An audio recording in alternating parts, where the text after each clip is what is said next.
आता मेट्रोची परवा मेट्रो 12चं माननीय मुख्यमंत्री महोदयांच्या हस्ते भूमिपूजन झालं, त्याचं काम देखील सुरू झालं. म्हणजे जी मेट्रो कल्याणापासून ती तळोजापर्यंत जाणार आणि त्याच्यानंतर अजून एक मेट्रो आम्ही मंजूर केली कांजूरमार्ग ते बदलापूर.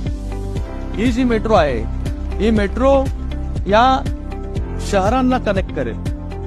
मेट्रो 12 जी आहे ती मेट्रो 12 ती कल्याण, डोंबिवली 27 गावं त्या ठिकाणी कनेक्ट करतील.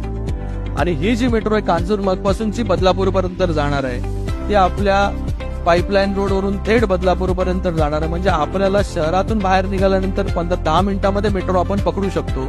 पण भविष्याचं पण मी तुम्हाला सांगतो की आज जी आपण एक लाईन टाकतोय भविष्यामध्ये त्याला ब्रांचेस करून जे आहे हे शहराच्या आतमधून जे आहे हे बदलापूरच्या आतमधून ती देखील मेट्रो जी आहे ती आपण त्या ठिकाणी पुढे घेऊन जाणार आहोत. जेणेकरून जसं ठाण्यामध्ये घरातून बाहेर उतरल्यानंतर लगेच मेट्रो मिळते तसं आपण घरातून बाहेर उतरल्यानंतर लगेच आपल्याला मेट्रोच्या स्टेशन पर्यंत जाता येईल असं प्लॅनिंग जे आहे ते त्या ठिकाणी आहे.